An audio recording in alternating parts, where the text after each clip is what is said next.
Това, което ще представим сега, са плисе штори на една полска компания Carpol, която е компания на 30 на години и доста сериозен производител на всякакви модели, штори, плисета, дървени штори, корнизи, ПВЦ корнизите са и много силно портфолио, изключително качествени материали. Поляците си имат със сигурност доста добър имидж за качествено производство. Сега ще говорим за плисе шторите на Carpol, опции, функционалност, варианти и какво можем да предложим като цяло. Това е каталога с цветове, който е организиран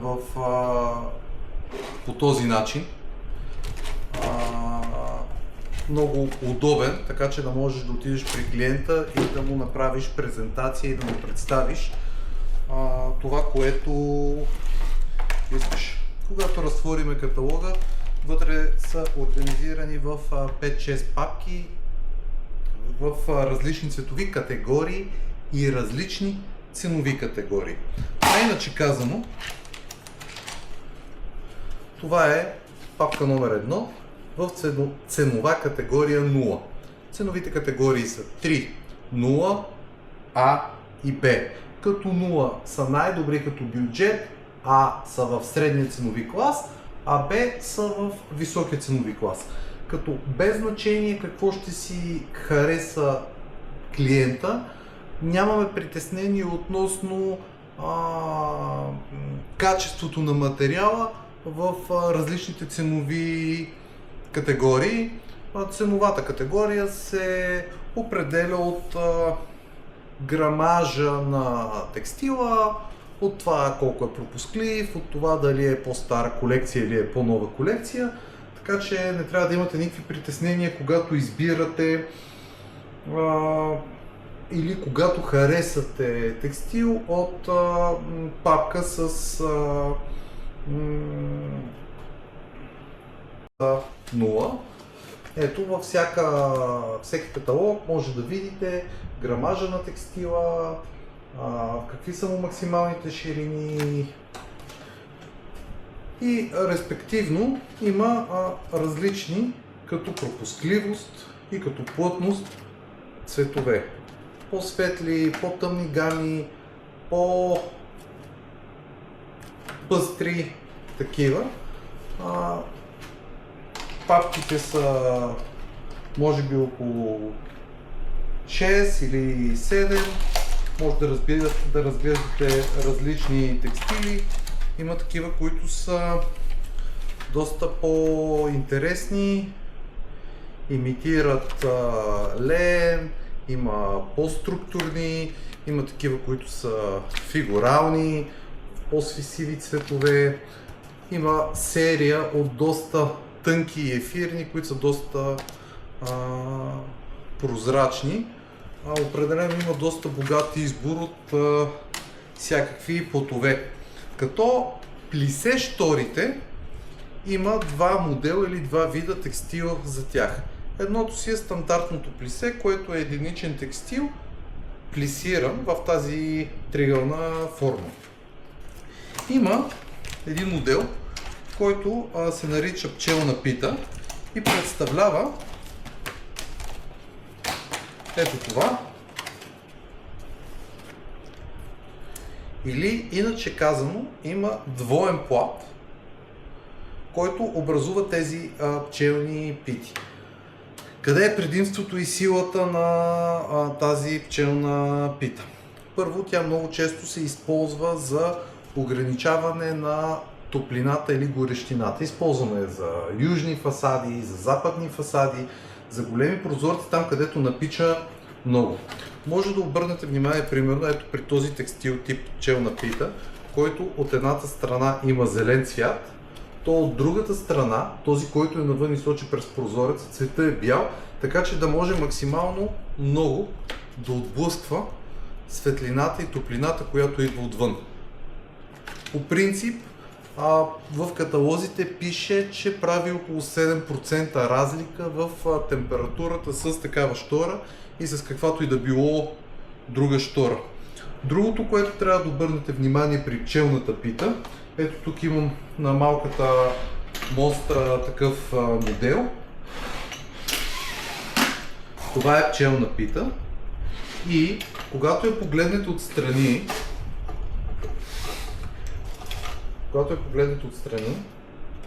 тя не пропуска абсолютно никаква светлина през себе си и въжетата за управление, които са чисто конструктивно заложени в нея, за да може тя да стои там, където я оставите. Ето тези въжета са скрити вътре в самата пита и реално щората не е прошнурована никъде. Докато единичният текстил на щората, изложен от другата страна, може да видите къде минават въженцата и респективно дупчиците, които е перфориран текстила, пропускат някаква светлина или се вижда самото въже.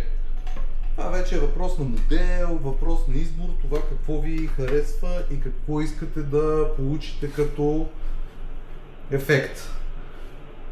Това е около текстила, избора на текстил. Респективно тези текстилите могат да са транспарантни, може да са blackout, могат да бъдат много ефирни.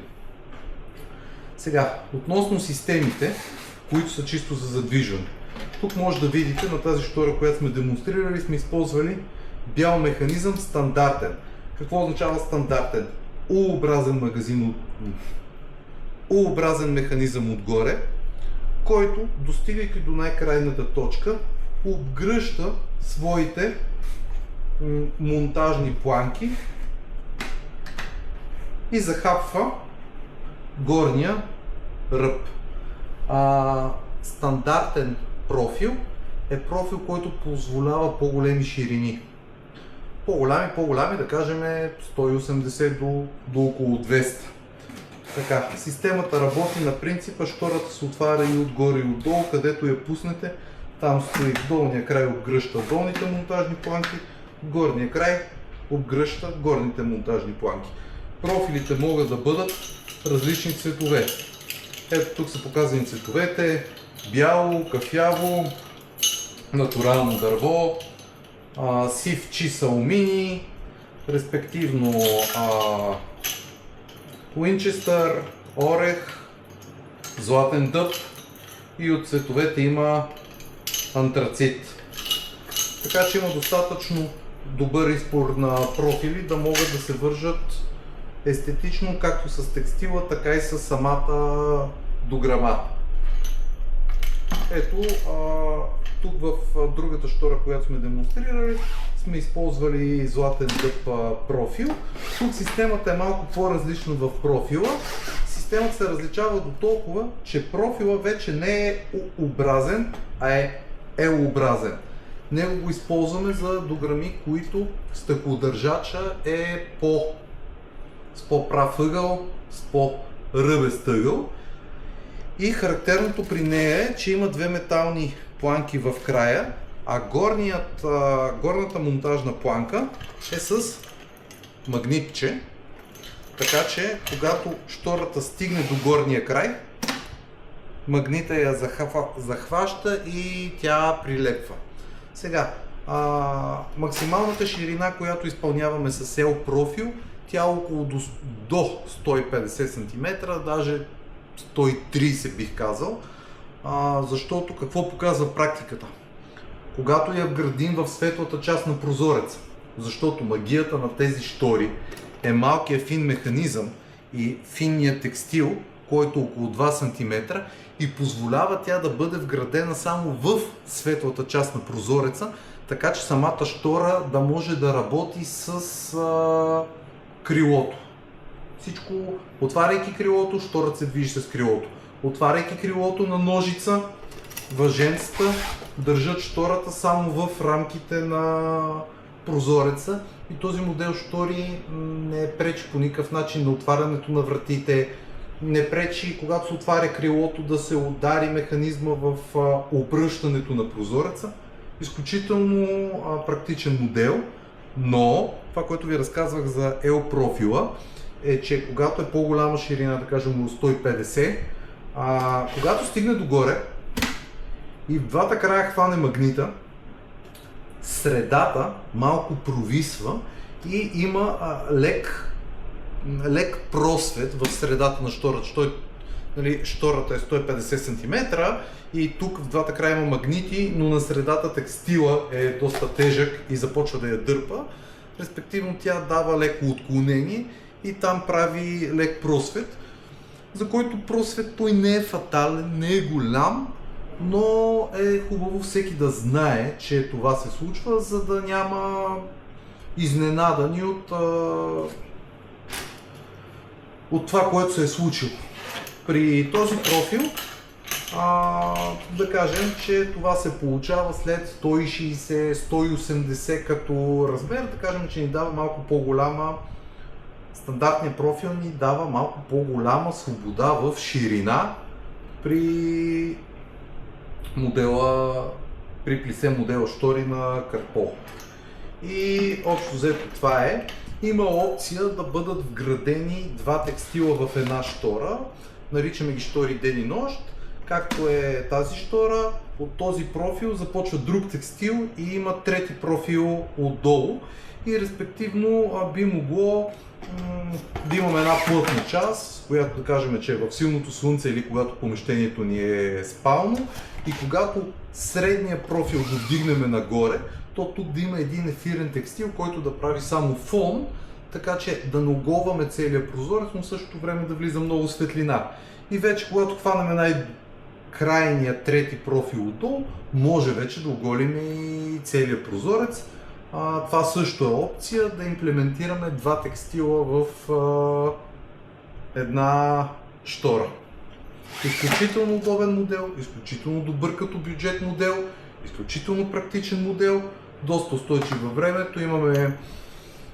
Имаме штори на по 6-7 години вече от тях, които все още служат вярно. Също така за почистването, топ въпрос. За почистването штората се демонтира изключително лесно.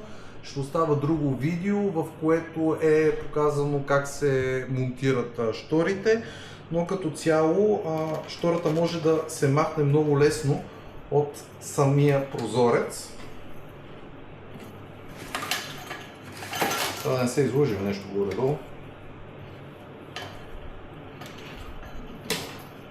Така, да бъде махната много лесно от самия прозорец, след което да я отнесете в банята и с душчето, общо взето да я изплакнете, да бутнете прахта от нея.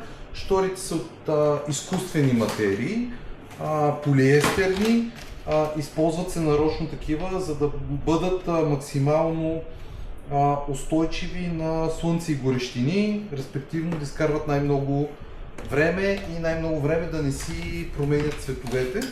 След което, ето това представлява вече демонтираната штора от прозореца. Виждате ето тези монтажни планки. Те имат специфичен канал и след като на прозореца на самата дограма са монтирани четирите края едни специфични пънчета, купчета. Те се фиксират за самия прозорец, след което тези монтажни планки се плъзват върху тези монтажни купчета. Вътре спързаляме едното, другото, поставяме всички в четирите края. Ще видя дали ще мога да сложа монтажното видео в същото това, за да ви стане още по-ясно. И ето, след като монтираме в четирите края, тя штората после си взема и си изпъва до съответните позиции, така че да работи коректно. И от тук насетне си отново шторичка.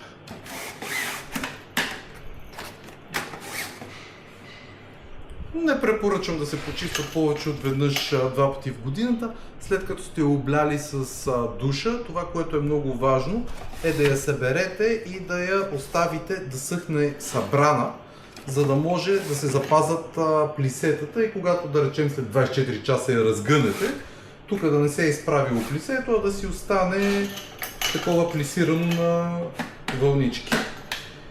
Общо взето, това е цялата концепция около плисе шторите. Пак казвам, изключително удобен, комфортен продукт, добър на бюджет. Избора на текстили е адски голям. Продължаваме напред с следващите ревюта. За плисе шторите мисля, че имам основни знания.